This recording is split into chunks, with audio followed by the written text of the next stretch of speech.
You're not buying this MagTech crap with acidic powder in it. That you ever look down your barrel sometime and you just see chunks of powder that are like welded to the chromoly lining your barrel, and you're like, oh, I got to pick this one out. Like, this sucks. Yo, what up, though, everybody? This your homeboy Heavy. Yo, check this out. If you like what the Pop Culture 223 podcast is dropping as far as content, I need you to hit that like button, that subscribe button, and that notification button so I can run these numbers up and catch that YouTube algorithm. So let's get into the show and see what's popping.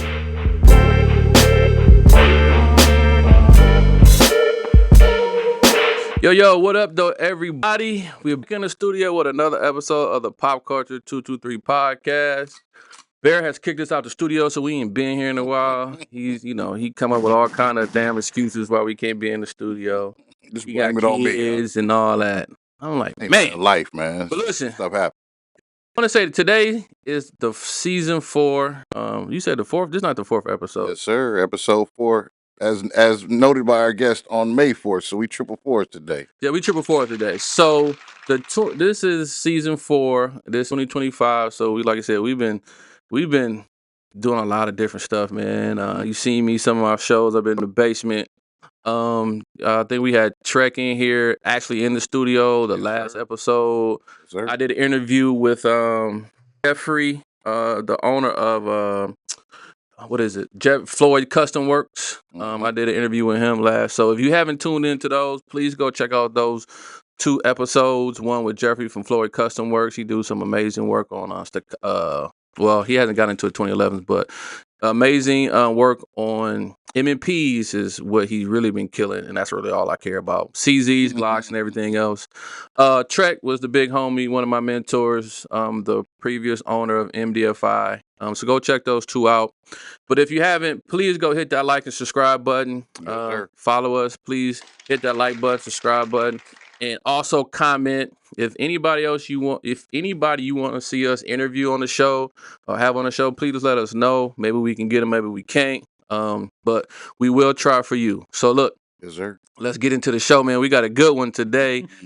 We got the owners of, I'm gonna say, DeltaCo Munition. DeltaCo Munition. You got it. DeltaCo Munition. DeltaCo Munition. So.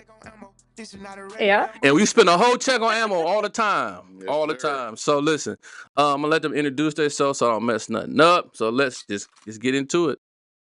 It's on you, Zach. My name is Zach. I'm one of the founders of DeltaCo Munition. It's my wife. I'm Farren. May the 4th with you. May the 4th. Our other owner is Jensen. She's not here today, but we're holding it for her. Okay. But She probably somewhere doing CrossFit or something. she's probably doing CrossFit or She pulled benching up- those kids. She's got 2 kids, so she's chasing them around. I thought she would have been at the shop with everything else going on, pushing some more of the product. She actually is working on our website right now There we for go. us. We're revamping our website, moving into a new host, so There we go. she's handling that for us So, yes, today. she's working still, so yeah. Yeah, she's always working. So yeah, I think I seen her. I seen her a couple of times. One time she came in on a Harley. I'm like, whoa, wait a minute. It had the mohawk, had the cut. I was like, wow. Yeah, we all Yeah. ride, and we're actually going to do a little spot for Viking bags. They have Nice. bags that are good for carrying and Okay. on the back of a motorcycle, so you'll be seeing those on our website too. Okay. Yeah. Yeah, so we definitely gonna, like I said, once we get into it. So let's just jump into it. So tell us a little bit about your background, Zach, where you You're came. not buying this MagTech crap with acidic powder in it. That you ever look down your barrel sometime and you just see chunks of powder that are like welded to the chromoly lining your barrel, and you're like, oh, I got to pick this one out. Like, this sucks. You came from, experience, job, career, all that good stuff. Just grew up downriver kid, Wyandotte, and kind of back and forth between Wyandotte and Canton. My parents were divorced. Grew up fishing a lot, playing hockey. Doing the bad kid stuff and needing to pull my head out of my butt. So I joined the military. Come from a long family line of military all the way back to the Revolutionary War. Wow. And I needed it to get my life right, and spent over a decade in the United States Army as a paratrooper, mechanic, special operations. Worked with 2nd Battalion, 3rd Special Forces Group for a lot of my career. working with ODA teams, recovering vehicles, working with a lot of sensitive equipment and materials. So how was that experience? First one coming from downriver, joining the military, and then doing all that cool shit. You know, I think more or less hockey kind of, I grew up playing hockey, skateboarding, BMX riding, rollerblading, whatever you want to call it. But I just didn't need anybody to like tell me to get up at 6 o'clock in the morning, go run 7 miles, do 100 push-ups. Like it was just tasking, I guess, Right. to say. And so, Different. yeah, I mean, I just decided, I was like, well, you know what? I'm going to drop a kit, see if I get picked up to go to Special Forces Assessment and Selection. And ended up going and was a non-select the first time I went. And, that kind of like hurt my ego a little bit. But then signed a Ranger contract to go to Ranger Regiment as a support personnel. And so I went and did that, and then worked with them for a little while, and then basically got another chance to go work with, Green Berets and all them guys as a direct asset. So direct support, straight with teams, and I stayed doing that. Mm. So when you say direct support, explain that a little bit. Like what does that mean? So like in a Special Forces group, you have what's called a GSB, which is your General Support Battalion, and then you have an FSC. And in your FSC, which is your Forward Support Company, those are the guys that actually like get tasked out and be with the teams. They're not just in the rear with the gear doing, the regular garrison life kind of crap. We're out there actually working with those guys. Mm.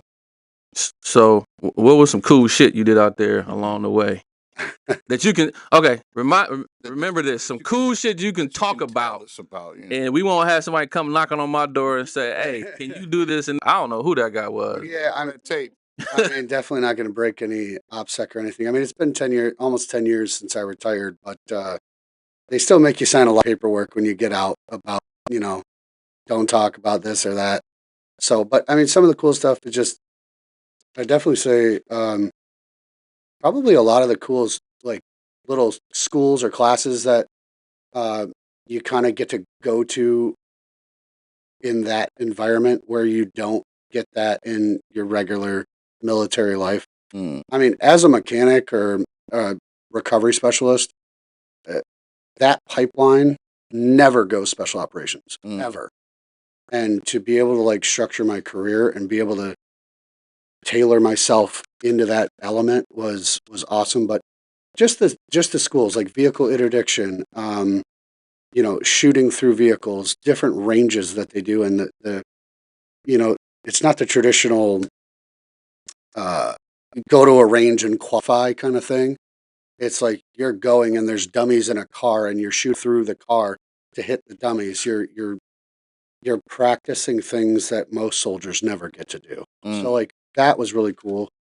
Getting to play with Dylan miniguns all the time.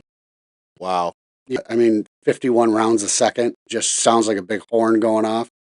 It's yeah. That's like one of those times where it just like rocks your soul. The concussion is so loud, and yeah, it was just an awesome experience. And Is that where your love of guns came from? no, my love of guns kind of came as a kid. Just love the inner workings of them, and then very primitive to that.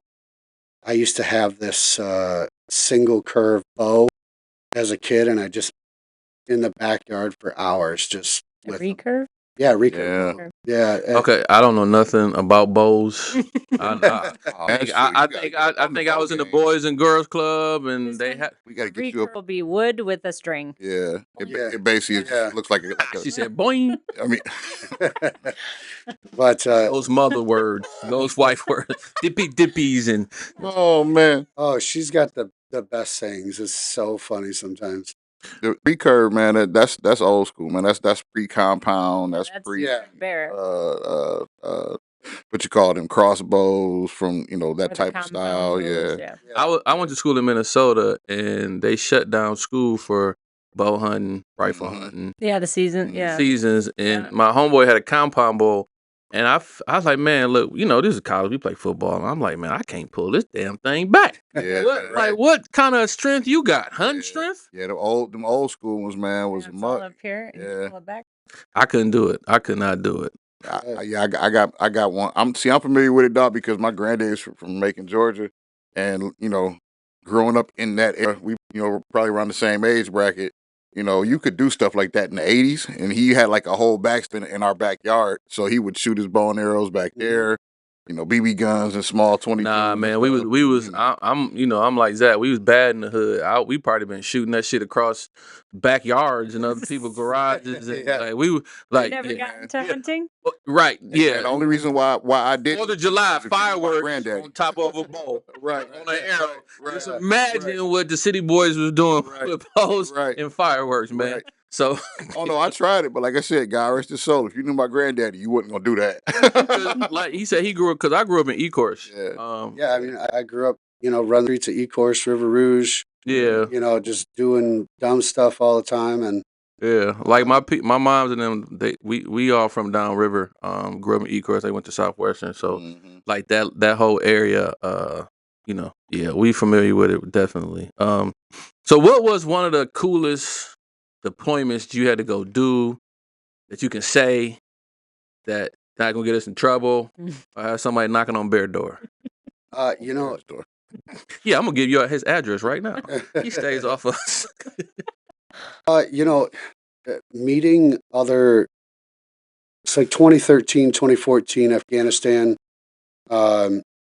Special Operations Task Force Northeast, and we were running CJOTF, which is the Combined Joint Special Operations Task Force. So there's guys from like SAR, which is like Australian Special Forces.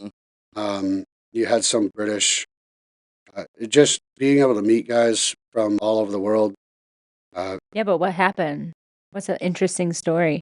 Did you see? Probably an interesting story would be, I mean, I'm out now, so I can't, like, you see it. Here we go. I don't know where we live. Yeah, but, a lot of those guys, like, got drink and whatever. And I remember it was New Year's Eve, 2013 to 2014. And I was just playing cards with a couple guys from Australians and, sipping on a little something. But it was like 12:01. Just rockets start coming in. You just hear the sirens go off. C-Rams start firing. Are you drunk at this point? No, I'm not drunk, but like I've got a. So he He's feeling said. it though. He's feeling it though. Next But- thing you know, he's drunk on a machine gun. No, we didn't have to. We were on a really big base, so there's none of that. But I just remember getting a call on my Afghani cell phone. It's a Roshan phone, and I think it was like one of my leadership was just like, "Hey, you coming to the bunker?" And I was like, "No, I'm good. I'm just hanging out." And I didn't even go to the bunker. I just was like, "I'm not walking back over there." I knew somebody would be like, "What were you doing?" And then you got to explain yourself. So I just, right. you're just sitting out there. It's nighttime and just, waiting to see some sort of, Missile fly in? something, I guess. Jeez. Like, yeah, they'll be done when they done. I'll be back when I'm back. Don't worry about Well, this. 'cause I'd rather Funny you- what a little alcohol make you do. Right. Well, because Trek was talking about how he was there in that what you call it? C-Ram. The C-Ram went off and it shot some rockets off, and that's when like the start of what did he say it was? I forget which The one. Afghan. It was like another. It was the start of something he called it, Mhm. and I was like, oh, okay. Like Ramshan. I think maybe was it Iraqi Freedom? Is Iraqi Freedom I 2 or something? Well, I I don't. know. Yeah. Probably. He was there, but he was saying how he was sitting there and he was his friend and the CSAN went off. If you watched the last episode 3, Trek would definitely tell you which one it was. There you go. Drop. Well, I mean, drunken soldier stories. I probably have a lot of that. But I spent a lot of time in Germany. Well, I guess I was like, which one did you was out there? Saying maneuvering. It was like, oh, this was cool. I did some shit here. Just kind of like noticing that like a lot of like the Taliban, they're like the smartest hornets in the world. Mm. And they'll come in and they'll stick the regular unit, and they watch and watch and watch, and then they'll take a couple pop shots and see what's going on. But like, you got the big barrel chested, bearded dudes with no name tapes on. There's no unit patches. You know, nothing until they can get you in like a complex ambush or something. They don't mess with you because they know like they just poked the bear's nest, and it's going to be on immediately. Just to see the veracity in which our special operators are trained is amazing. Just how effective the fire is, how on point they are, so professional, and just to even, I say I'm an overqualified mechanic. I got to hang out with cool guys, like to see them actually work and do their business. Like I can only aspire to be that good. That's what's up, man. Because that sounds like they would kind of like antagonize, a little bit just to see what you would do to kind of learn. They do that too, like Yeah. a lot of like the regular infantry or Mhm. like the convoys. Iraq, they did that a lot, where they would just take pots to see what would happen, and then with IEDs in Iraq, they got so good they were using like laser beams, like from your garage door opener across the streets, and so vehicle would pass it, or heat sensors senses the engine block, sets off an EFP or IED, whatever. Yeah, dude, they're Dang. everybody thinks that like Taliban or Al Qaeda or just even the foreign fighters in Iraq were just these stupid people. Right. They weren't. They weren't. They're extremely smart, very crafty. Um, they're a force to be reckoned with because they can just get after you, and then they blend right back in with society, and you have no clue Right. who just shot at you. At all. And Wow. it's like a fight of attrition. That just one, old school special operations. In the Revolutionary War, where they're choking off supply lines. It was just attrition, and that's how you win. And that's what they did the whole time. You see these Taliban guys; they got sandals on, man dresses, RPK or some shit. They've got 100 pounds worth of gear, but they were born in that. And they run up the mountainsides like billy goats and disappear. You don't know where the hell they went. What Trek say? I don't want to be a gray man. I want to be a chameleon. You would just want to blend in to them. I want to know what kind of shoes they wear when they running around. Like, what kind of sandals are those? Yeah. Like, what are those? You running around If you with? ask one of my Hispanic friends, they say chocolates. I'm like, what leather? What leather is that? What is that off of? 'Cause they run around with RPGs and uphills, and I can barely run up there with my hawkers on every day on cement, and my feet be hurting. But yeah, man, they get after it. So when did you get out? I got hurt in Afghanistan in 2014, and I ultimately got out. God, I think late 2015. Was on terminal leave. So yeah, like basically right at the beginning of 2016, I was done. So because I'm going to say because I was going to ask you because you into skydiving. Yeah. So you got into skydiving because your previous military experience? Yeah, I was a paratrooper in the Army, and skydiving is always something that I really loved. And down at Fort Bragg, we had Paraclete XP and Skydive Rayford. I lived like 2 seconds from Skydive Rayford, so it was like, get over there, some sin. They had Paraclete XP do the wind tunnel practice. Just something I loved doing. And then when I got hurt, they told me, you'll never ride your Harley again. You'll never ride dirt bikes. You'll never skydive. All this stuff. And they were right about one of them. I can't ride dirt bikes anymore because my shoulder will literally just come right out. Yeah, with them jumps and stuff, you might not want to do that. Yeah, and I had a Kawasaki KX450F. Nice. Big boy. And Cowie guy. I get it. yeah, I tried getting back out there, and I had a couple doubles. I think it was like I had multiple surgeries on my left arm, and I think it was like after like my second surgery, and a couple months later, and I got out there, got on it, and just was like, nope. Sold it like a month later. I was like, yeah, no. But being able to ride Harleys, I've rode motorcycles my whole life. Absolutely love them. So I got 2 out of the 3 things back Right. that I love doing. So That's what's up. skydiving's a big one. It's one of those things where, like, when you work with dudes that are on such a high level, to keep mentally and physically proficient at like that 90% threshold, and most people can't function 90%. It's either one or the other, mentally or physically. But to do both of them at a 90% or higher at the same time, most will go into fight or flight mode. It's tough. You know, and skydiving really just, it pushes me to the limit, and just stay calm, stay proficient, do what I got to do.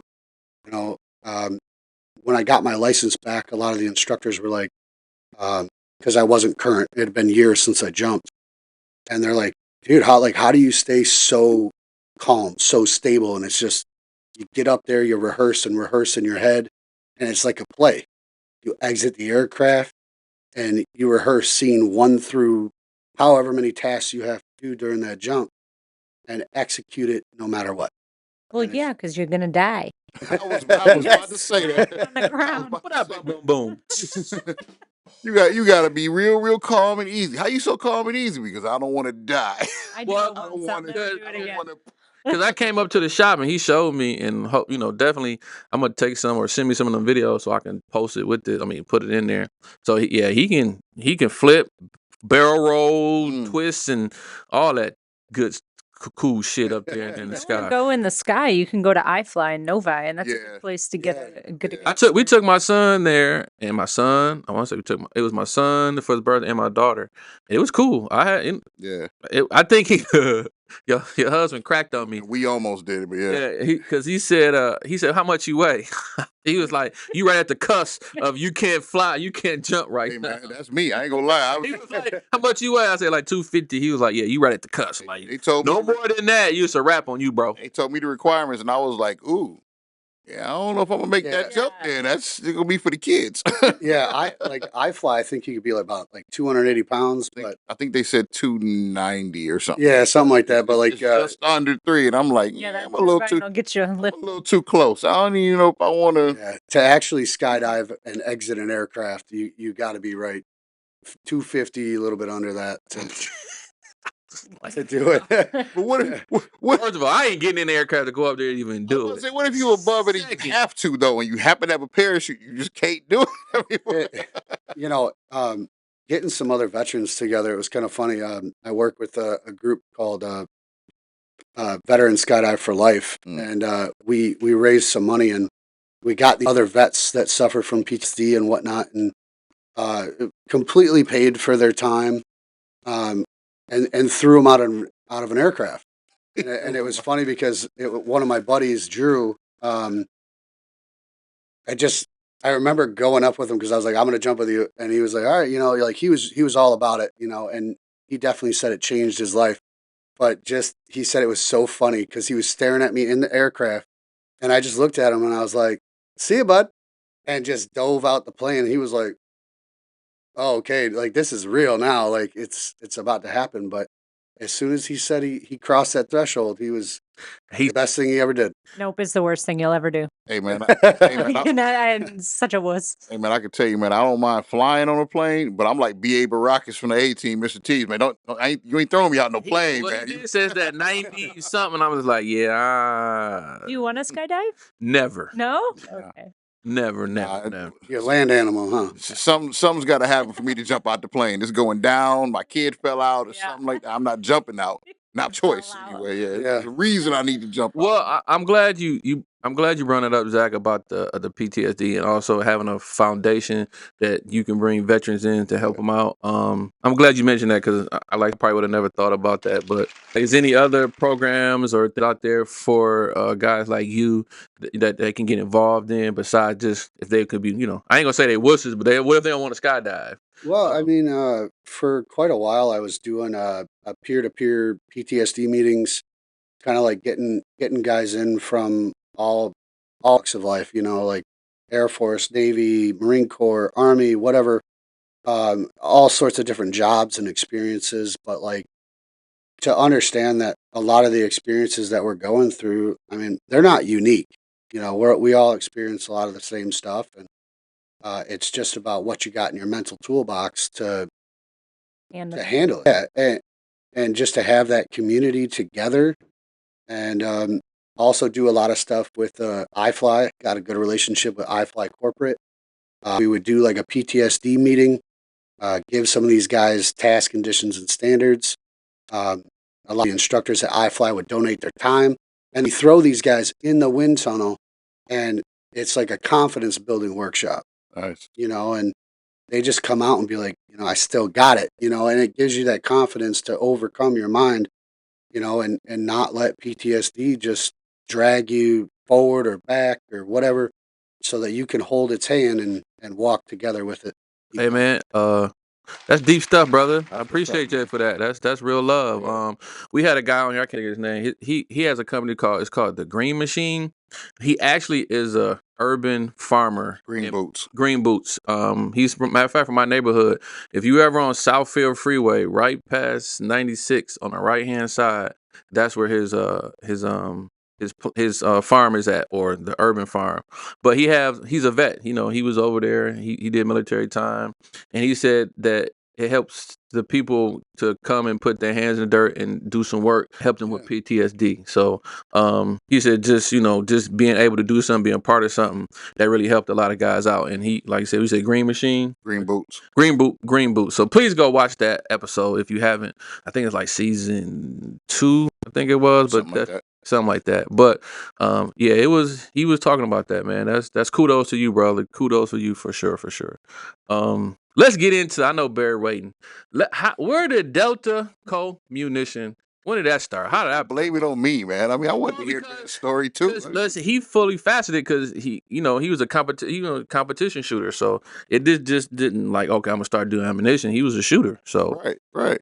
So let's get into that tidbit, like the journey to DeltaCo Munitions. Well, it all started kind of right around 2011, 2012. Still in the Army, but I started going to this called like Frontline Defense with my buddy Jeremy, and we were doing like 3-gun competitions and all that, and started kind of getting like really good at it. And you don't really make a whole lot of money on military pay, and I was running through a lot of ammo, and just ended up spending my tax money on getting a Dillon 1050S, and I'd say for the first year, my ammo was very questionable. Pull the trigger at your own risk. But, I was shooting some ammo and boom happened. Bang, yeah. Boom. Yeah, it was questionable at best. And, I got really serious about it after some of my other friends were like, hey, can you make me this? Or, how can I make this ammo be smoother, better? Right. And I just went down this rabbit hole of bullet dynamics and loading and all this, and I never got out of it. And I think it was like 2019 or 2020. I stopped for a couple years, and her and I had been together, I don't know, maybe 3 years. And, she didn't really like her day job, and we were just kind of spitballing one day, and she asked me like, what could we do for like a business? And I was just like, I have a lot of useless knowledge of ammunition in my brain. We started actually taking it seriously and looked into. Well, he wasn't letting it go. Well, He was like it's a something I dog with a love doing. bone. Just every day he'd have a logo made up or a this or a that, and it's like, okay, wait, hold on, because he already Right. has. You have other things going too right now, so that was going to be a big step into a whole manufacturing Right. segment. Yeah, and But he didn't let it go. yeah, it just it was about like, what do we have to do to go from just some guys competition shooter rounds to how can we sell to general public? Right. And Yeah, make it affordable, make it clean, make it safe. yeah, and we went through everything with the ATF and the licensing, the bonding, all that stuff, and it was a good year process to like get through all of that. Mm-hmm. And then getting the right type of machinery, and how do we really want to tailor our rounds? Like, do we want to be like, the big three and produce 3 million rounds a day, and yeah, okay, ammo, I don't get me wrong, it goes bang every time you pull the trigger, but Theirs, not ours. theirs, Yeah, right. but like ours, it was more or less like, what type of machinery, instead of being like so bulk, what can we get that is very precise, like high precision?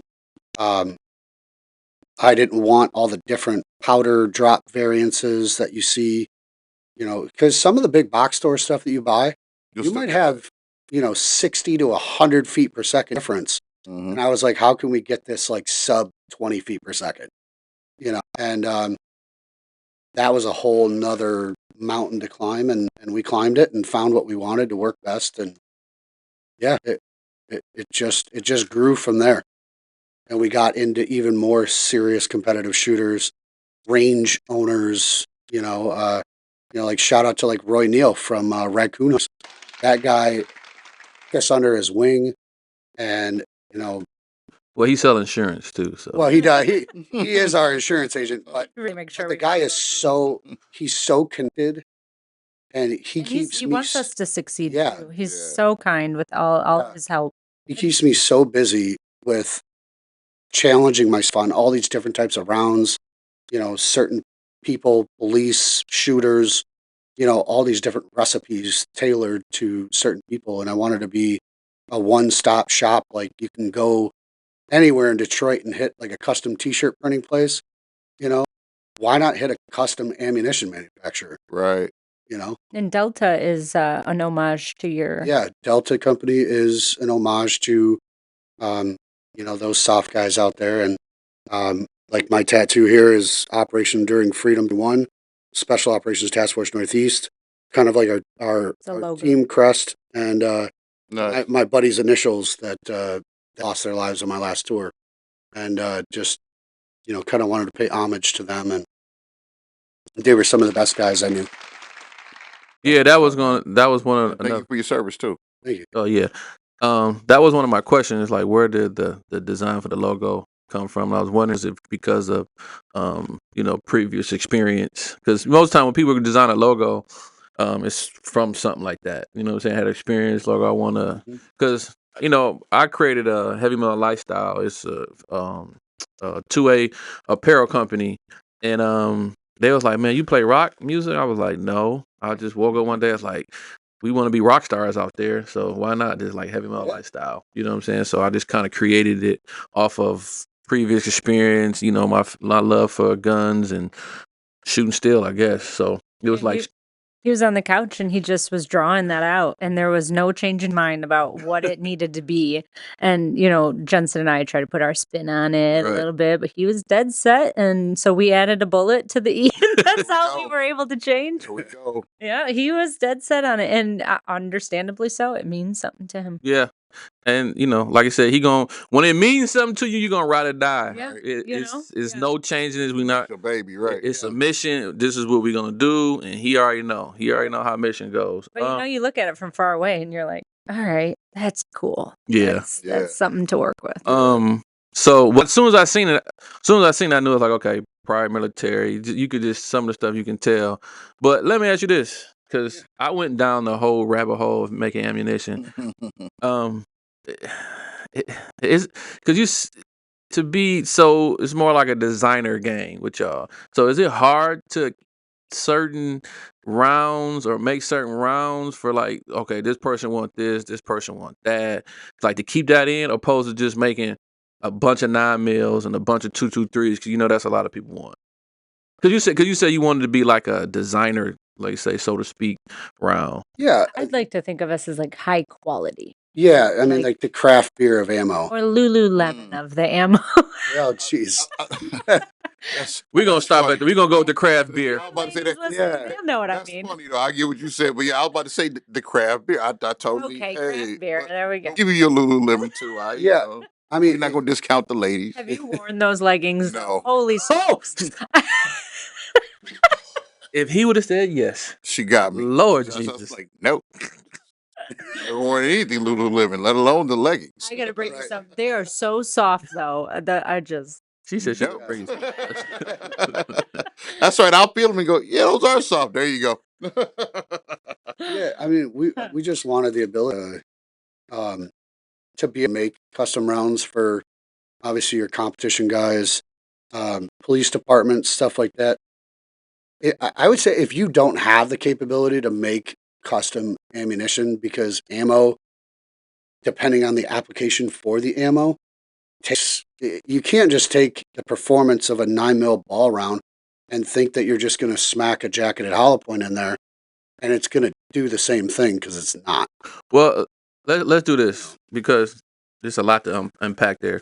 So, how many pieces go into making like one 9mm round, or just start with 9mm? So, Well, so the audience can You got understand. your 4 components, Right. Your primer, your casing, your powder, and your projo or your projectile. Right. So, you got to know with certain tolerances and overall length of what you're doing and how much power you're putting there, how much pressure you're creating on the inside, to understand the performance of what that round's going to do.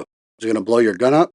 Is it not going to make it out of the barrel? Or is it going to make it out of the barrel but not have good flight characteristics? Like, you have to understand how much pressure and everything what you're putting out there. How much? Okay, so when you design it and make it, how important is like? Because I was told like the crimp, you know how hard or how much crimp you can have on the round can affect the accuracy. Yep. And because like what goes in, because I know, and this is another thing, and how much is it? Less powder creates more pressure, or is it more powder creates more pressure? Because there's more space within the projectile in the case. Nope. It More just is more is more. Okay. And what you can do to create more pressure is that there's what's called case volume inside. So that's your distance between the top of the powder and the bottom of the projectile. So that little bit of space in there, That's what I was referring. Yeah. yeah, you can sink that down a little bit more and gain a little bit more feet per second, but you are creating more pressure in that case. And if you're not running like a plus B rated case, or understanding what the pressures your cases that you're using can hold, that could split and failure to eject and do all sorts of terrible things to your gun. Blow out the backside of the casing and all that stuff and almost blow the gun up. I actually seen a round the other day. Somebody sent me a picture of another manufacturer, and they had shot this round out of a PCC. And PCC, I mean, obviously the bolt rides forward a lot harder. Well, they didn't crimp it right, so it was still a little loose in there, and they pushed the projo pretty far down in the case. And when they fired that round, Big boom. It blew the primer came out. The whole back end of the primer pocket was one hole, just completely open. I was like, wow, that was a lot of pressure.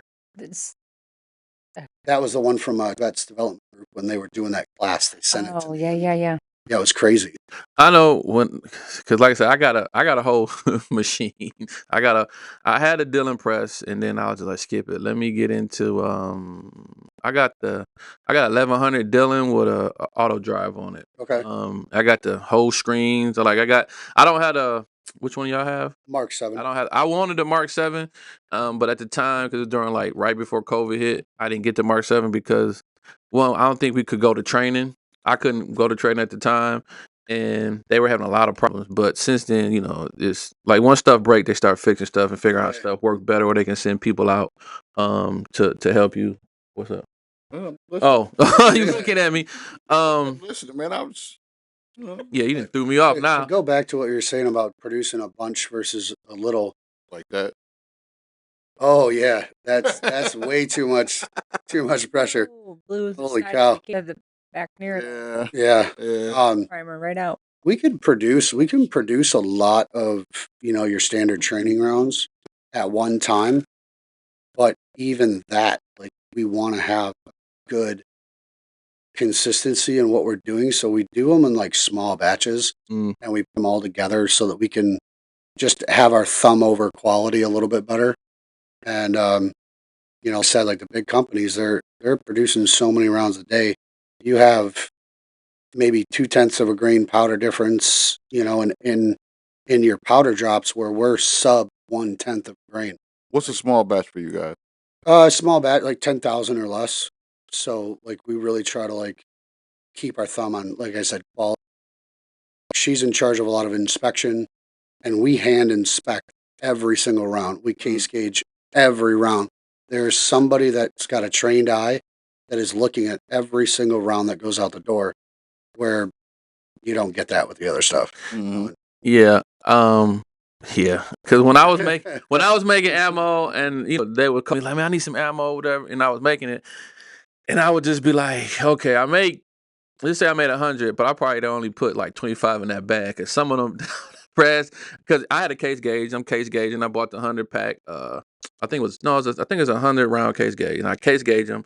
But sometimes you put them in there. If they fall down in there, that brass is cracked somewhere, and then I would just Yeah, you got a bulge or something going. and I would just feel them and touching them. I was like, nah, throw that one away. I was like, this shit is too tedious. Yeah. Because I'm not gonna put something in there that I don't trust. Yeah, if it doesn't case gauge, don't put it in your Yeah, barrel. don't case it. I'm just like, man, this is so.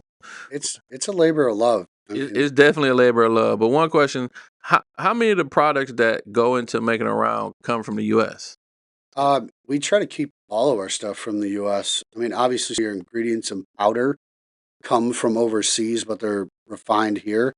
But from our casings to our primers to our projectiles, I mean, if we can keep it within American or even the veteran community, like that's the route that we try to go. That's another plus. That's what's up.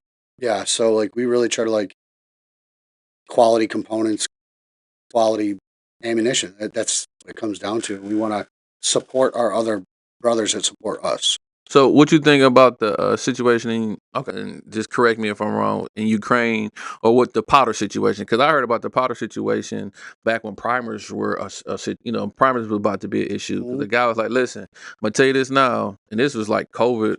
Yeah, that was this around COVID time. He was like, "Powder's about to be a situation." So primers aren't a situation anymore, Right? but powder definitely is. Powder's gone up. In the last 2 months, $11 a pound, so it's over $41 a pound now. Is that because of what's going on in the world? It's mainly just because of the tariffs. Rifle, like pistol powder, that whole price hike is what you see, but rifle powder is still a little bit on the short side, obviously because of what is going on with the wars in Ukraine and every other country out there that's starting to get angry with each other, which I think is stupid. But we've got relationships with a lot of suppliers. We don't really find it too hard to find what we need, but there's some companies out there that they're having problems all day trying to find it. Well, I know one thing I used to hate. Well, how much is your ammo? Well, I can find it online for every day. You know what I'm saying? Like that just used to just irritate it just strike my ass like my granddad used to say. For you. Do you love your guns? I love my guns. Go ahead. How did that happen? I don't know. Yeah, like, do you love your guns? Yes. Yes. You my love mom your guns, called me. right? She know I love my guns. Okay. Mine did too, but it must just been that time. Mom. I know why my mom was calling me. Yeah, that's it. But everybody that comes up to us and asks us, well, how much is your ammo? Or I found it online for this price. And it's like, do you want to feed your kid McDonald's every day, or do you want to go to Whole Foods? Right. It's up to you. Well, you know what's funny, and I just met y'all, and I got some ammo, and I was out there running it, and they was like, "Well, the price is this, other ammo places you can get this." I was like, "Listen, man, they mass producing this." I said, "These people are putting love in their ammo." I said, "So either you want that crap, or you want somebody that's actually quality controlling, because I know what goes into it. That's putting love into the ammo you shooting. That you ain't gonna have. If you have it." You can't call Remington, whoever makes ammo, and talk to them and say, "Okay, I have a situation." They ain't gonna care. They gonna say it's part of your gun. But you call them, he gonna talk you through something. You know what I'm saying? Like he call y'all, the quality customer service and all that is there. You're not gonna get that at Zach really has. He was talking to couple people that knew guns didn't know what they were doing exactly with the gun, and it's like that's not what we're doing, but they're helping him anyway. Listen, I told Zach when I was shooting, and then he called me. He was like, "Okay, what'd they say? Let's walk through it." Da da da da da da. And I was like, "Man, don't worry about it." I said, "From my understanding, this guy he's shooting a CZ. First of all, CZs are They're finicky. finicky as hell, right? So I'm just like, listen, don't worry about it. The guy guns is he got a CZ for one. Two, I heard he tampered with it. So once you start tampering with a gun, and once you start tampering with stuff in a gun, Yes, tested. you can't blame ammo for the reason, because it could be a whole bunch of other Litany things. of anything, right? Right, it could be a whole bunch of other stuff. So I was just like, man, they always want to blame the ammo. They want to say this, but then they always want cheaper prices. But then you go get the cheap crap, and then you have the misfires or the slow fires, or all that crap. I said, so listen, either you go with the cheap stuff or you go with the quality stuff. It's like you said, do you love your guns? You ain't gonna put crap in your body. So you know what I'm Right. saying? That's the biggest thing. And I mean, I got to stop breaking our own rule of helping people out that have highly modified weapons, because, to be honest, past what we truly will help you out with. And I mean, I've helped people out with modified weapons, but they come to us and they say all these problems, but our warranty stops at, is your gun past stock? Did you modify anything in the trigger? If it's brand new. Firing spring? Yeah, or if it's brand new. Like that, those are the people that I love. They buy a brand new gun and then they want to run stuff through it that it's not intended for until after break-in. And they don't know what break-in is. It's like, you bought a gun. Oh yeah. Do you not know that you have to run like 1,500 rounds of 115 grain through this thing before you even think about switching to 24 or 147 or something else? There's a lot to it, but he often talks to these people when they call, and he's happy to do it. He's very helpful.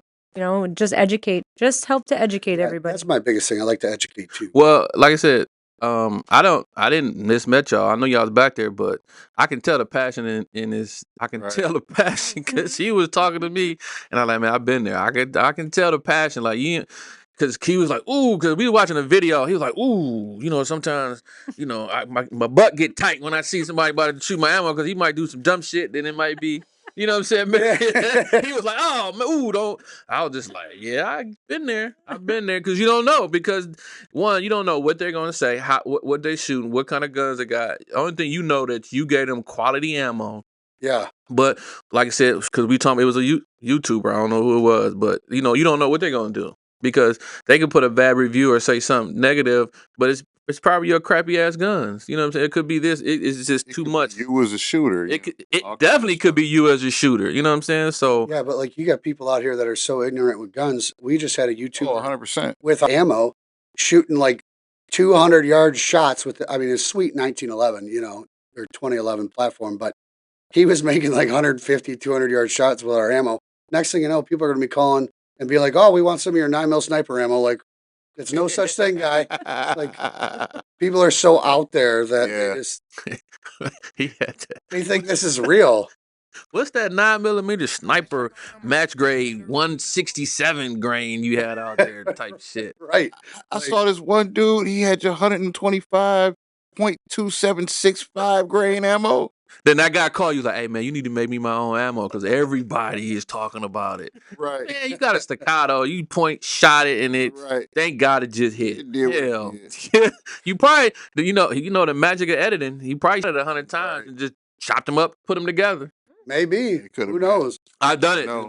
I mean, okay. So ratting himself out. Well, I mean, one video we did. Tells on himself. Well, the video me and home Sinister 556 did. We was out there, zeroing the rifles, and he took his XC out, and we was shooting at, was it 200 yards? 200. 200 yards. He took his XC out. Now it was like 5 shots. The 6th one was bang.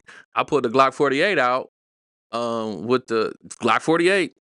1, 2, 3. 4th one was bang, but I couldn't do it again. You know what I'm saying? Yeah. It just so happened it went well that first time. Cut the first 3 out and then just No, go. I let it on YouTube. I let it roll, because I'm just like, listen, I literally took my EDC out and took a shot at 200 yards. I hit it. I mean, it wasn't like a 20 shots. It was like 6, but the other 10 after that didn't go so well. Right. We were out shooting with some friends, and I had this little Springfield subcompact Hellcat, Love it. and I just was like walking back, and we had like a bunch of different size plates set up, like 35 yards, 40 yards, whatever. And I'm just like walking by it. I grabbed it off the table, and I'm walking, and I just one-handed and shot it and hit the 6-inch plate at 35 yards. One shot, first time. And everybody looked at me, and I was like, well, I think I have 35 that. yards. I think I have that on camera. Yeah, I think she has it on camera. And I was thinking, I was like, oh, I'd never do that again. Right. You know? Well, I mean, real talk. I mean, at 100 yards, 200 yards, out of pistol, that ammo matters. Oh, yeah. And I don't know if I was shooting some of my ammo or some whatever ammo, but it matters for sure. That definitely matters. Hey, and speaking of you guys, ammo, can we get into the different types here we got? Yeah. Do your thing. Yeah. I'm just kind of curious. How it go, Bear? How you want your gun to go? What you want to do? So I don't. So I'm gonna get it on camera. I don't want this. I don't want the flippy flippies. I want Flippy. You want slidey. slidey out my stuff. That's right. Yeah. You know, So yeah, you want to talk about what the grains they offer, or what? just grains they offer. You know, and also kind of getting into, like you said, from being a competitive shooter, what's best and so forth. Because we also want to highlight their products as well while we're here. So just from the first one here, we got here. If I'm gonna read this here with my old man eyes. This is your 9mm 124 grain. Now, is this just like a regular 124 grain? Regular. When I mean regular, I mean like, to you guys standards, just the typical, quote unquote, atypical 124. Mm-hmm. Yeah. Our standard, though, for our 124 is, very, very consistent feet per second. That'll be your range ammo. Yeah. Really Right. good recoil impulse. Mhm. Correct. So a lot of people say like they feel a good recoil impulse, and maybe it's a little bit softer Okay. than your normal range that you might pick up, but we're not running on the hot side of things. Okay. But we want good ergonomics, good recoil impulse, and good accuracy. Okay. And ammo matters too. So So- our ammo make you a better shooter. And that's what we're looking for. That's what I want. Like, Hey, listen, I need a that's why I shirt. want the Listen. slidey and not the flippy. You Yeah. know, that's what. Time out. I'm gonna put this in there. We can keep going. I need a shirt to say DeltaCo Ammo. Our ammo matters. Yeah. Yeah. Our ammo matters. Need 2 of those. Our ammo matters. Yeah, we make that happen. So going down the line here, and I'm skipping this on purpose. We're gonna get to this. Okay. Next you have your 50 count bag, 9mm, 147 grain full metal jacket. So that's where you get into like a lot of the competition shooters run a lot of 147s Mm-hmm. because your recoil impulse is that slidey. Right. Right. That'll be for you. Right. This bag will be for you. that- We'll leave that with you. It's more of a recoil impulse of like a straight push back. Mm-hmm. Your 115s, you're going to get more of a snap up. Right. Your 124s are going to be kind of like a middle of the road. You're going to have a little bit of muzzle rise, but a little bit of a pushback. Mm-hmm. 147s are like a straight hammer back, and they're very, very smooth, running about 950 feet per second. Okay. You Now, know. now let me ask because you see a lot of different YouTubers when they're testing guns or profiling guns. Like I've seen a few different people will do a side by side or a stack of trying to show the difference if the people can see one of a 147, a 24, and a 115. Do you guys make your 147 formulated more or less to show the difference? Because a lot of people take it eye can't really tell the difference between 124 and 147. Mm-hmm. Kind of watch, shooting out of a 2011 comp gun, whatever, a consistent gun, they can't really tell the difference of, like you said, the pushback versus the Well, muzzle flip and so forth. Kind of got to run it. A lot of people don't realize it, especially YouTubers.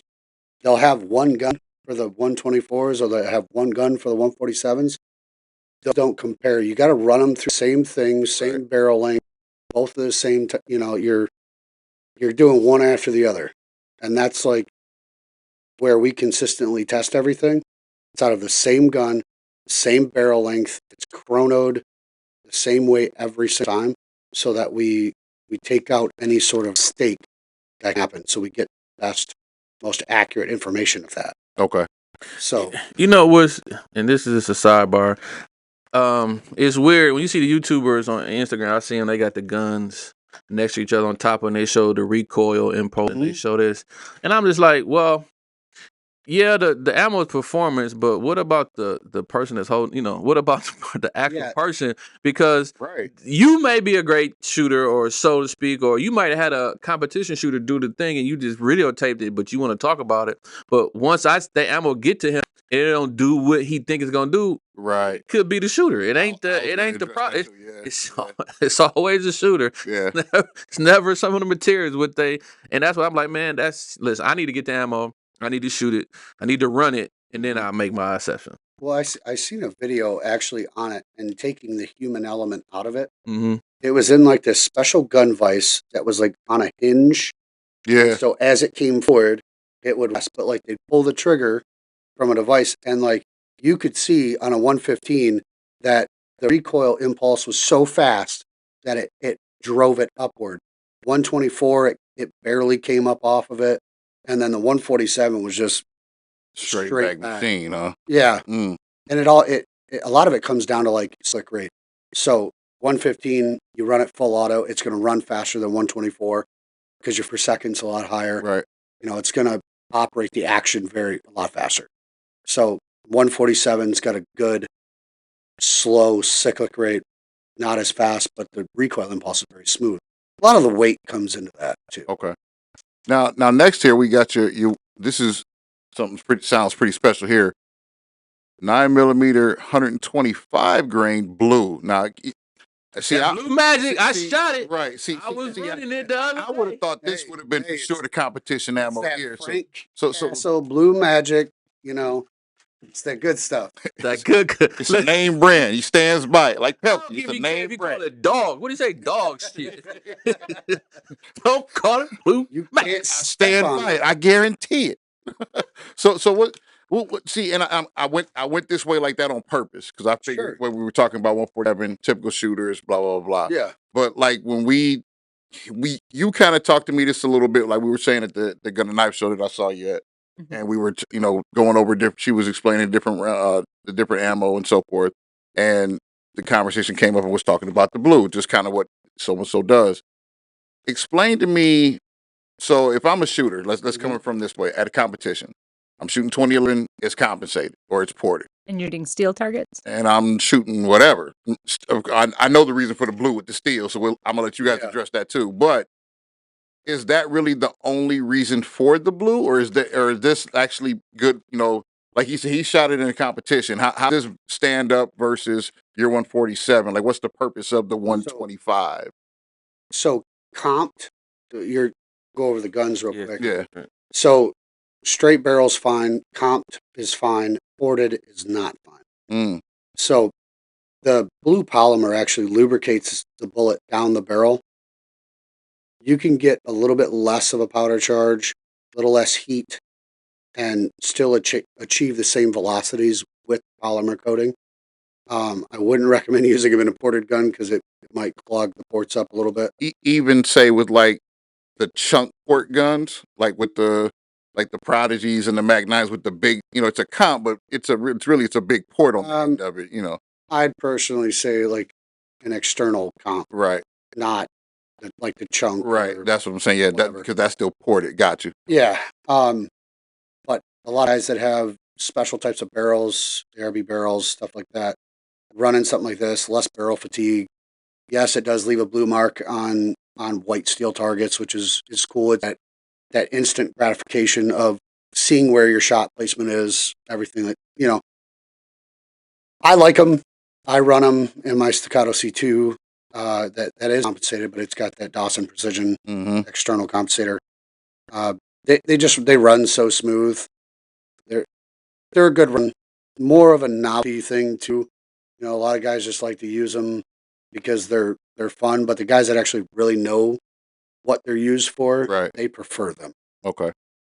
They're a good run to have. Okay. And lastly, certainly not least, we have the 9mm 158 grain Ultra. Now, 25 is a little bit different variants. Most people, if you're not, but up to certain different calibers and different weights and grains and so It's a forth, how it heavy goes. round. 158 is like a weird number when It you're talking is. ammo. So it's you typically see like even a 150. Where does the 158 come from, and what's up with this? Like, what's the big stick for the 158 Ultra? I've seen 160s. I've seen 150s. It's the middle road of the ultra, meaning ultra quiet. We Mm, designed this for um, SMGs, okay, your long can 9mm pistols. So okay. people that are running also like full auto, these run amazing in like an MP5 SD. Mm, So a lot of people were having problems with 158 grain round from another company. I won't mention them, but depending on the configuration of make shorter barrel, long can, you know, striker fire versus 1911, they were having problems with these rounds and cycling the weapon properly because they were running so slow. I think like 850 feet per second or something like that. It was just so slow. And I don't think it was like powder to produce the amount of gas needed and pressure. So the owner of Uncoiled actually asked us to create an ultra quiet, Hollywood quiet round that could run any configuration up to full auto. mm. And so they've got some APC9 Pro full auto SMGs up there and stuff like that. So to be able to make something that will run those guns was a challenge that I just said, well, yeah. I mean, I love running suppressed. I'll definitely do it. So That's what's up, man. And yeah, I love it all. I mean, we can sit here and talk ammo. I mean, shoot, I got a question. forever. So listen, Hollywood. Let's go back to the Hollywood. So let me ask you this: if John Wick walked up into DeltaCo Ammunition, what round would you give him? Like, what would you say? Listen, run this in John Wick 10.5. you know what? Well, I mean, he had that Terran Tactical Mm-hmm. Pit Viper, right? Mm-hmm. Oh, I'd give him our 124 all day long because he's just splitting heads all day. I mean, 124s if he's running his PCC. I mean, either if it was suppressed, I'd give him the 158s for sure. I mean, it would run his PCC all day. Hmm. So So that's the So the basic. This gets poor John Yeah. Wick. This gets the basic. John, all you need is this and that. That's all Yeah. you need, buddy. I mean, he's going for killing volume, Right. not Right. Yeah. Right. He can recoil his own or manage his own recoil. There, we gonna let John do what John. But I think in like the third or fourth movie, like the whole, or maybe it's the second and third movie, the whole storyline just went away. The whole movie was just him shooting people in the face, shooting just the With whole shooting. time. So- I think that was part two. Because part three had a little story. We had two was just boom, boom, boom, boom, boom, boom, boom, The boom, boom, boom, whole boom, boom. time. Yeah. Yeah. What? Let me ask you this: what other like Hollywood or movie you watch and they shoot their guns and the bullets do this? You like, man, that's that TV bullshit.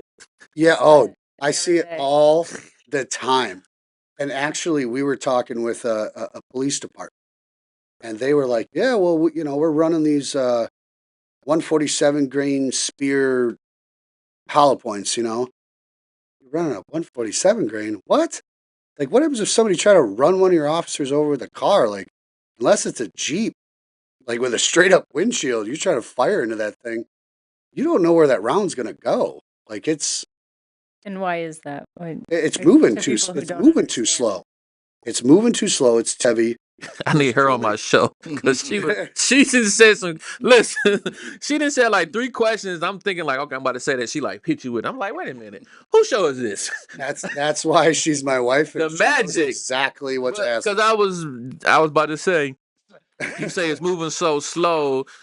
So talk about. Well, Okay, so let's do this. The Hollywood idea, but that in an urban area, you're dealing with a lot of structure, cars, windows, and Right. stuff like that. So jump into that. Well, the biggest part about it is that you have a round one that is traveling fast enough to maintain trajectory through obstacles, right? And if you don't have that, you're running sub 1,000 feet per second. Any obstacle is going to have a drastic effect to the flight characteristics or the flight path of that bullet. So, like, you might get into like something like this. where this is traveling at 1,150 feet per second, this is a very, very deep core hollow point, but it's a solid copper projectile, right? This will be great if you're shooting it at tissue, organic stuff. The wound cavity is just going to be crazy. We talking about this. Is this around? This is a round that we make. Let's talk about that one too. Well, I mean, that's a round y'all make. Introduce it.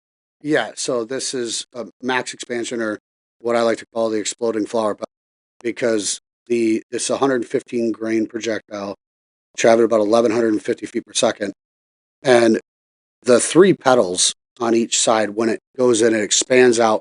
The petals break off and kind of go wherever they want. So it's kind of like it's all the extras. But you have a solid slug behind that keeps going. Mm. You We'll be know, doing a ballistic So video on it soon. Nice. and then we also have a 90 grain. It kind of looks like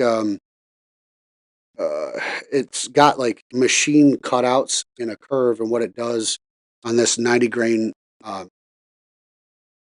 or extreme defense round, makes something very similar. And what it does is it spins so fast, but it's a non-forming projectile. Mm. So like you can shoot it through 3/4 inch plywood, drywall, whatever, and it's still going to be spinning at such a high rate that when it hits somebody, it doesn't go all the way through them, but it creates this vortex of pressure inside. It's a really interesting round, and it's traveling at 1,300 feet per second. Jesus. Yeah, it's a crazy round, and it was super fun developing it. And we're going to be doing a lot of ballistics gel testing, showing how shooting through obstacles. So is this a Delta only round? Is this like one of you?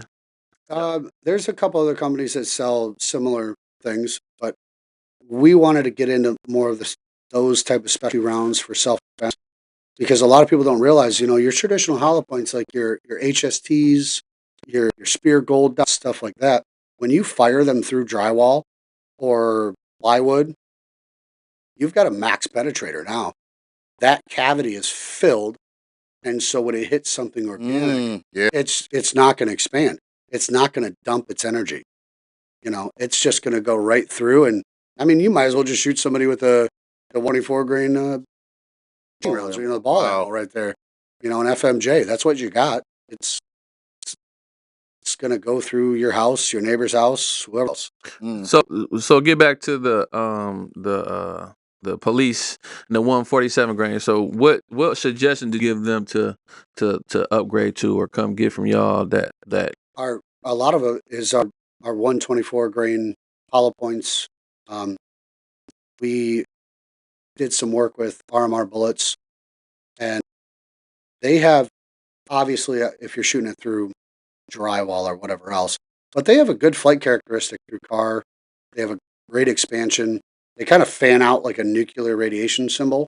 I mean, they get really, really big. They dump their energy really quickly, which I really like.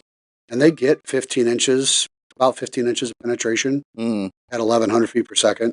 And they're running fast enough to where if you're shooting them through a car or whatever, you can kind of predict where that round's going to go, especially if somebody's trying to run you over with your car. Right. And that's something you saw overseas a lot, is shooting into vehicles.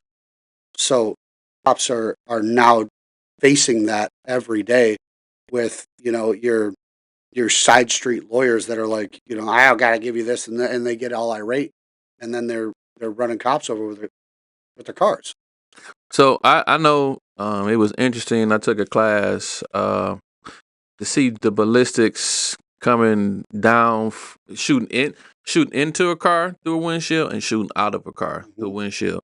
The trajectory of the round changes, and most people, like in Hollywood, you see people just dump into a car that round is actually going straight forward through the glass, and it's not. And that's a misconception too with the Hollywood TV. Like them rounds, if you're shooting out of the glass or shooting into, that round is not doing what is shown on there. Yeah, and if you're firing out of the car at somebody, like, you got to know that, like, your first couple rounds, if you can hold it straight, make your first couple rounds your hole big enough, yep, and your third or fourth shot are going to be where they need to be. But your first one, second one, who knows?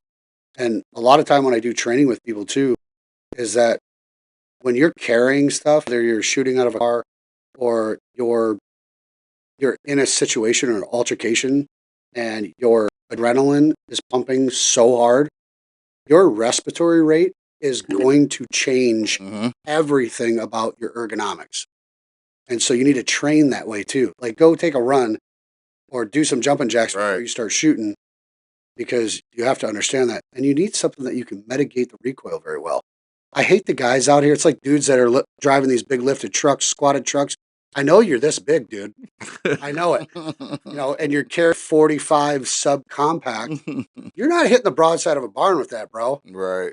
Like, you want to make fun of me because I carry a 9 or I carry a 380? I can build a 380 round that hits just like a 124 grain hollow point out of a 9mm. Right. But that recoil management, that in a stressful situation, I'm going to hit you 6 times. And first 2, 3, 4, 5, 6. What are you hitting? Nothing. Right. I watched a video of a dude at a gun range trying to be cool, and he was just shooting like this that's the one at the target. He didn't hit it a single freaking time. Yeah, that's the one where my man goes, man, the bees like that sometimes. He goes, yeah, he said something.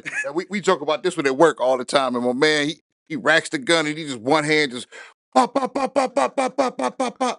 And he goes, man, you ain't hit a damn thing. Right. But like, people don't think how much ammunition really plays into, you know, what you're doing. Is there a movie? He was asking before, is there a movie that just drives you crazy when you see them shooting in the movie?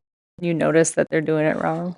Gosh. I was just thinking about it. Is the movie Wanted with Angelina Jolie? In a circle? Like, that's ever. Yeah. A lot of military movies, unless they really had a lot of veteran presence on set, really irk me. You know, you see their uniforms or the way that they're shooting, the way that they're doing certain things, and it's just like, oh God, I got to shut this off. Like, I just got to walk away. It just drives me up a wall. I hear that a lot from a lot of not military, because I can look. Listen, man, as a firearms instructor, anytime I see stuff, it's like, why would you? How you grip? Move your hand, dude. I won't even look at it. I'll be like this.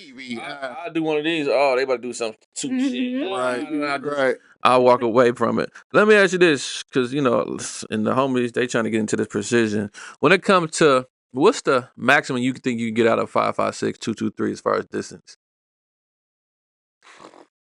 I mean, I got 2 questions after that. Probably go pretty far. I mean, truly effective on your standard 55 grain, maybe 500 yards. Really? I was going to say 3. No. I mean, in the military to qualify, I mean, you shoot 300 yards with just iron sights. But if you have a good scope, it's before it. Like, you think you go 500? I think you could get 5 to 800 with a 20-inch, maybe 22-inch barrel. Something a little bit longer. It's going to get your spin rate up. You'd be a little bit more accurate, but it just doesn't have the power, stopping power. What about 11 and a half? 11 and a half? I mean, maybe 300 to be really, like, if you want to be very accurate and effective, yards. Go big or go home, bro. Well, the longer the barrel, the more pressure, the more velocity you're going to get out of a round. So, well, I just just because 5.56, 2.23, now they got these specialty 6.5 Creedmoors and all the other stuff, and it's just like, man. Maybe this is something that you don't know, but like a lot of your traditional rifle ammo, when it comes from the factory, they have a specific machine that they use, and it's a one-shot barrel. It's got a bunch of sensors and computer hooked up to it, but it's a 20 or 24-inch barrel that they're shooting these things out of, and they put on the package 3,000 feet per second on this 223, whatever. That's out of a 20-inch barrel. Right. You know what I mean? Right. And then you have all these people that are doing all these ammo testing and everything else, and they're like, oh, this is bullshit. This is only getting, 2,800 feet per second, 2,600 or whatever. You're shooting it out of a 12 and a half or a 14-inch barrel or even a 16, you're going to get dropped, man. The shorter the barrel, the less velocity you get. So like I said, I got 2, and that's good to know. So I'm okay with my 16. I'm still in the happy medium, so to speak. Yeah. But so when you mentioned and asked that about distance, it's kind of a 2-parter. It's the same question, but more or less for the 2 different types of ammo. He said 223, 5.56, and I'm thinking as far as quiet. How quiet can you get a 223 or 5.56? Because that's not typically like a quiet round. But when you're suppressing it, so forth, it's not going to be as quiet. I get all that, but the way you do things, formulating how quiet can you get one? I mean, you can get 223, 5.56. You can get it super quiet, but you are not going to be able to run it in a, direct engagement system. There's going to be no gas left. If it's in a bolt gun with a suppressor on it, you can get it real quiet. But you have to manually rack it. Got you. So it would have to be like the bolt, like a Ruger America Ranch or whatever bolt action. Even though you can put a 223 mag in it, and okay. So it's funny because my homeboy got an LMT, and he got that new Deadman K suppressor, but the LMT has the Honey Badger buttstock on the back, and he put the new can, the Dead Air Scent K, in his flow through, and it would not cycle that subsonic 300 blackout. It's like every other one was jamming in there. We threw it in. We ran the same ammo on this 300 blackout Daniel Defense with the flow through on there. Whap, whap, whap, whap, whap. It was just running it, but that butt stock on there and the way that with that flow through, it didn't have enough back pressure to cycle the rounds. Right, but that comes down to your buffer. Yeah. When you start putting a suppressor on, a lot of people don't understand that you can put a suppressor on a standard AR, that's fine, but you're going to have to run rounds that have enough gas pressure to cycle the weapon. And if not, you need to change your buffer out. You need to change your buffer spring. You need an adjustable gas block to be able, because now you're putting a turbocharger on your car. You better make sure that your air fuel ratio is on point. The intercooler and all that. Yeah, you gotta there's work to it. You're changing facets of this weapon from the factory that it is not intended to do. So you've got to do your research and make sure you understand gas block, buffer spring, what type of ammo, how much pressure you're achieving. That all comes into play. If you don't have enough pressure and velocity, it won't cycle the weapon.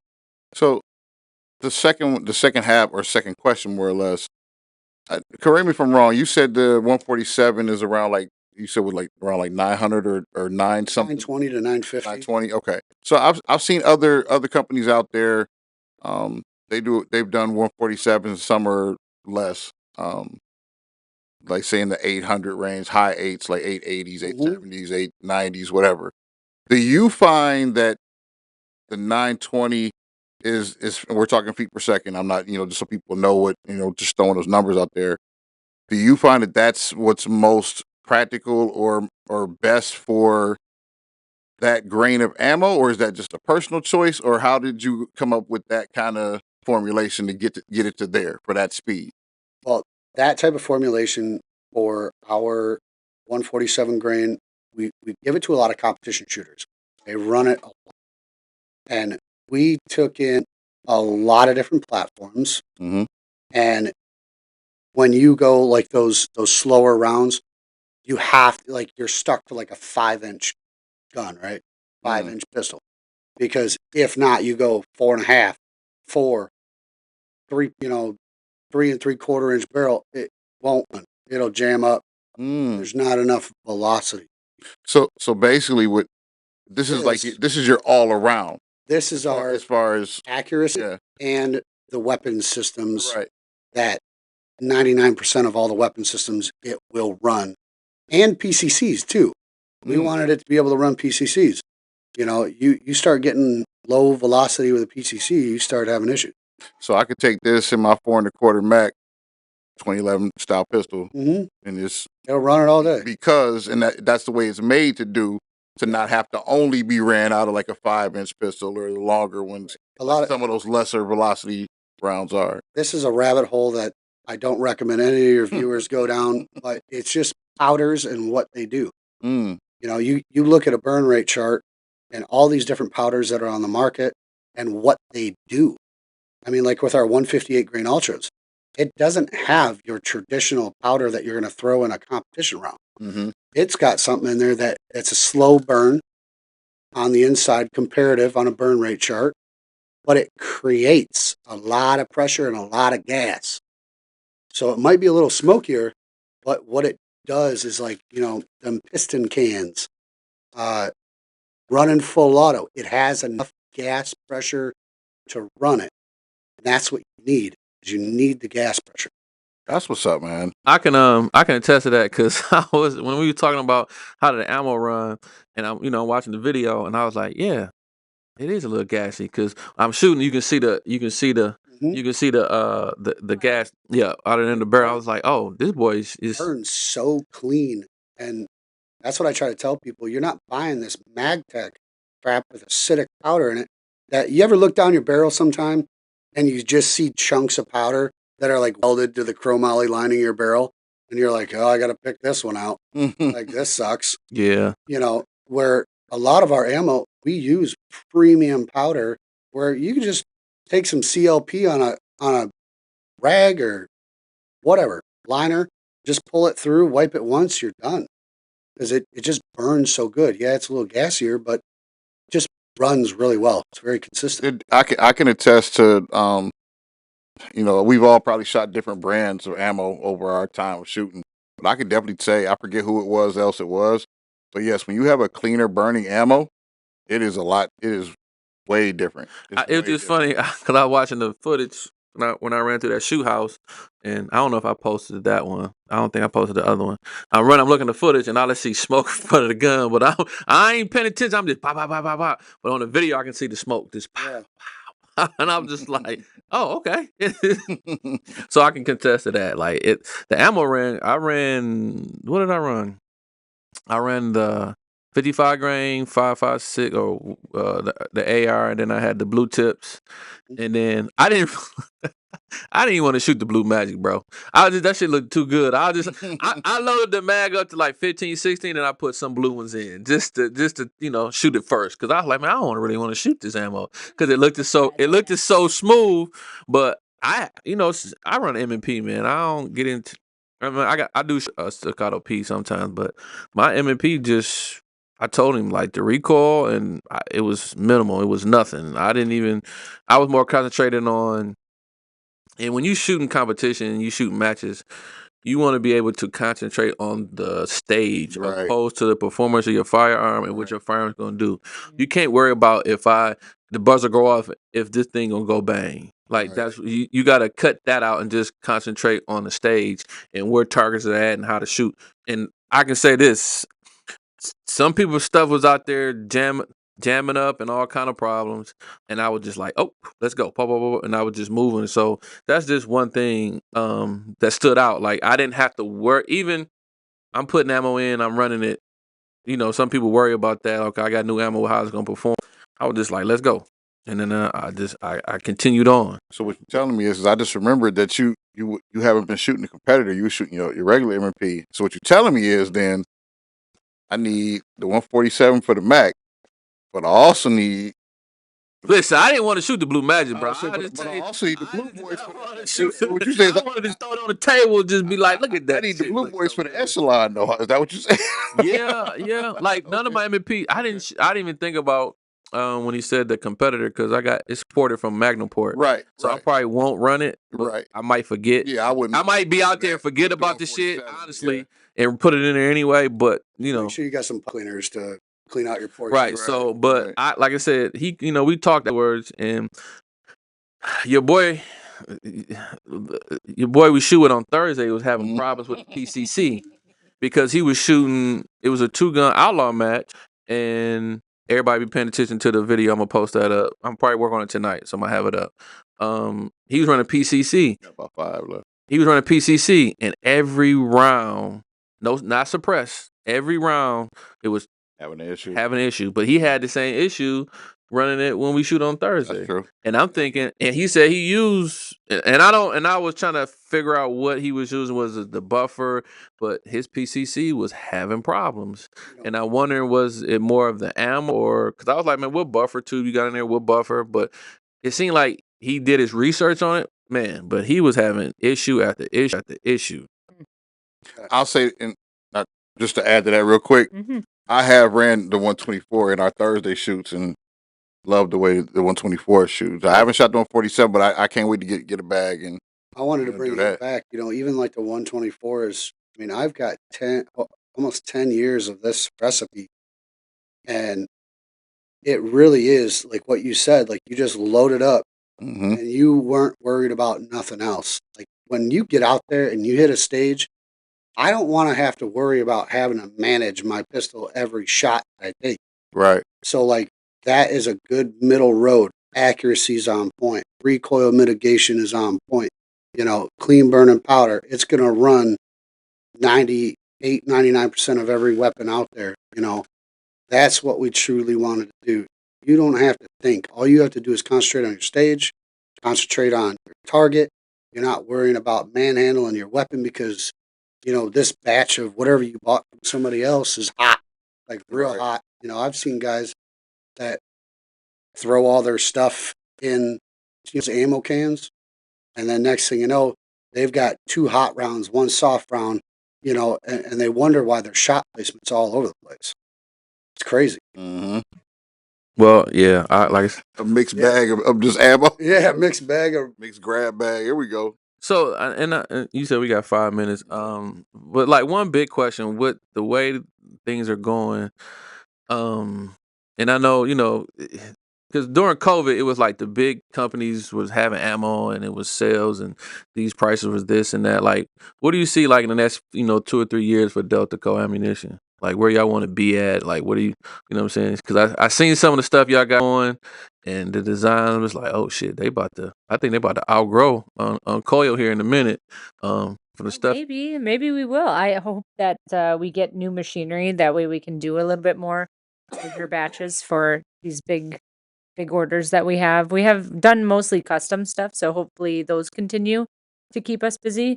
But I think we want to move into new machinery, obviously, because we can't have the same machine forever and ever. But that will be that and an inspection process because my eyes are burning out of my head every time I stare at all these rounds rolling down the table. And then maybe eventually, I think maybe 10 years, well, maybe a 5-year goal, maybe a new place. 10-year, we'll have this machinery where we can be into major retailers. That's Yep. what's up, man. Yeah. Maybe How not major retailers, but like ranges. Yeah. We really want to get these guys that know, like you guys, your stuff. We want, we want you guys to know. We want everyone to be able to, that got knows it on me. that knows their what they're looking for. Appreciate you. Yeah. Thank you. Even though you told everybody to lie, but we appreciate you for doing You it. tell a lot about me, shit. Type you. Where do you want to be in 5 years? I think good 5-10 years. I mean, obviously bigger, better machinery. I mean, I just spent a month designing a custom machine that nobody really has done yet An inspection machine. on an inspection, which is basically the full automatic case gauging machine Mm. that He has an engineering background. In case people didn't know. mechanically checks every single round. But then there's also the visual inspection machine that everybody does. But we want to sit and design machines with a company called OTM on the mark. They're out of Mount Pleasant, Michigan. But design stuff that can make us more efficient and higher precision on what we're trying to produce. And in 10 years too, to make our own projectiles, make our own casing. That's kind of where I want to see some better homegrown quality come for components. There we go. Yeah. We could have Uncoiled just add to their warehouse. That would be great. We'd stay with them forever. Yeah. Yeah. Well, they got some major. They're probably the number one store Livonia, in Livonia, and got to be They're awesome. 50 miles each way, bro. Like they it, know like their in stuff, in they're that. helpful. They really They've got a lot of the high end stuff that other stores are just pushing the everyday Glock. The M&P, you know, but these guys got, you know, Nighthawk, Wilson Combat, Right. Staccato, They Watchtower, you know what I mean? They Right. got all the good stuff, you know? They I've been with them since they were in Westland in a store no bigger than this. Yeah. So and then and then they migrated and bought that building. I was like, ooh, it's about to be different. And you know they're so helpful. Like, well, that's what. And then we here on the show we talk about them a lot, and I just talk about them regardless because you walk in there. Okay, so a little rant. There's only 2 stores that I felt like just low key, just going into stores that were very helpful to people that didn't look like the people that own the stores. You know what I mean? And that was Ann Arbor Arms, and it was always on Coy because they knew me. Yeah. But Ann Arbor Arms, you walk in Ann Arbor Arms, and they were like, "Hey, how can I help you?" Blah, da, da, da, da, da, da, da. And you walk in Uncoiled, they the same way, and people like that because before we used to walk in the stores and they talked to you like an idiot, like you couldn't shoot, but didn't even ask me any questions. They just assumed certain things, and Uncoiled was never like that, and that's why I try to push people there. If you come front, I might be up there, like behind the counter helping, or you know what I'm saying. I try to help out and do as much as I can. Tim Lang from Ann Arbor Arms, man. I had a great hour conversation with that guy. With who? Tim Lang Tim. Okay. from Ann Arbor Arms. Oh yeah. Okay. Super knowledgeable guy. Yeah, I would say I would agree with you. I mean, those 2 places are awesome. As soon as you walk in the door, hey, how you doing? Let me hold your hand. You want some Yeah. water? The little lady, you want little lady at the front. You want a shirt? Da da da. I'm just like, well, she know I'm gonna spend money here, so a t-shirt, a $10 t-shirt ain't really shit. Ann Arbor Arms is different, bro. It's totally different. It was like Ann Arbor Arms was like the store you had to go, but now it's like Uncle was like Toys R Us for us. You know what I'm saying? Like big boy toys. You know what? And as of recently, I would even add Shooters in there. And the reason why I would say that Shooters too is with coming Shooters up. Lane, but see, here's why I also say that though too, because if you know Billy like I know Billy and like you know Billy, Shooters Lane is more or less kind of inspired by, I don't want to say he's inspired by Uncoiled, but he was like an Uncoiled guy as well, like always in there. So they set the precedence for other people to like, okay, this is what the store should be. Yeah. The new, let's say new, because the old people don't change. They just gonna Right. do what they do. It is what it is with them. Right. But it's kind of like they're expiring. But they're like in West Bloomfield area, Shooters Yeah. Lane, West Kego Harbor. Orchard Lake, West Bloomfield. You know, maybe you got some time. We can, you can go out there and talk to Bill and see if we can get some ammo. How many stores or places is the ammo at right now, or is everything just online sales? Online, Uncoiled, and then we're just working with some police departments and a lot of our new competition shooters have custom orders too. Yep, a lot of competition shooter custom orders, but our new defense rounds, we are working towards this year getting them into a lot of retailers. In case you don't know, also they have helped out Pop Culture Podcast. We just got that going. But we keep an eye out for the 300 blackout that's coming too with Subsonic. Yep. It's funny. Is that a drop? Is that some breaking news? Yep. I was gonna say, do you have a drop? We got all kind of stuff. I think Rodney came up there Saturday or Friday, and I was gonna send him back there. My homeboy, my bestie, whatever he gonna call it. Randy Watson. He's gonna come back there. I said, man, go back there and ask for Zach and see if he got 300 blackout because he's supposed to make a whole bunch. Where they at? How much is it? He started asking me questions. I said, listen, man, if he in the back, you see the white car back there, knock on the door, just tell him Pop Culture Heavy Metal sent you, and see if he got some 300 blackout because he was about to buy like 3 cases from Uncoiled because I think it's like 3 more cases up there. I said, no, I'm just waiting to see what you guys had. But he's like, I didn't see the car thing they were closed. I think it was after 5 o'clock. Like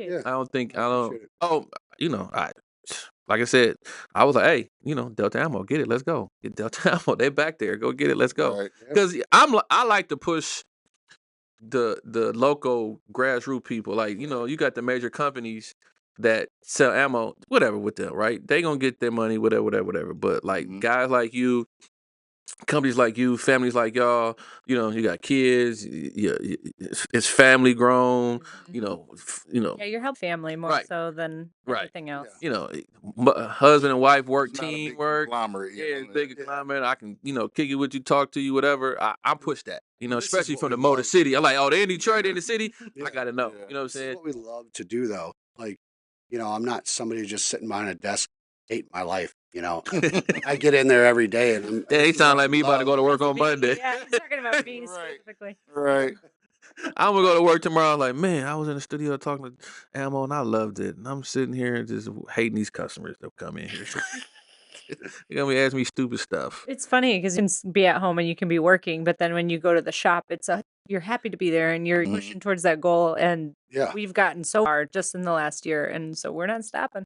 No. There you go. Oh, we got big things in the future, and We're gonna send it. yeah, Oh, we're gonna There we send go. I like that. Send it. another shirt. We're gonna send it.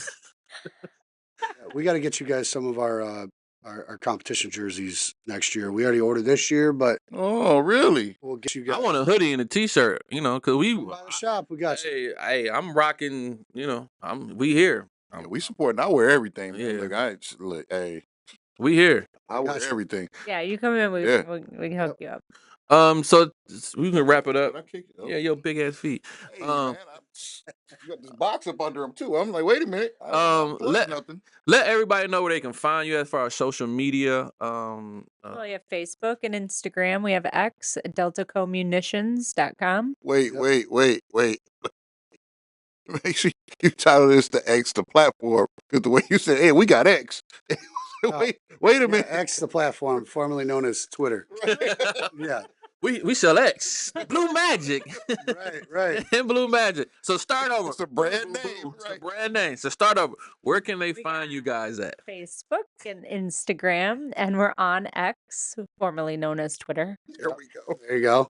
DeltaCoMunitions.com, and then we do have a YouTube channel we're gonna get rolling and Okay. grooving Yep. right when I think the first video might be that ballistics testing. Yeah, a lot of it will be ballistics testing, but working with a lot of YouTubers right Nice. now that have just been blowing up our sales, our ammo, everything.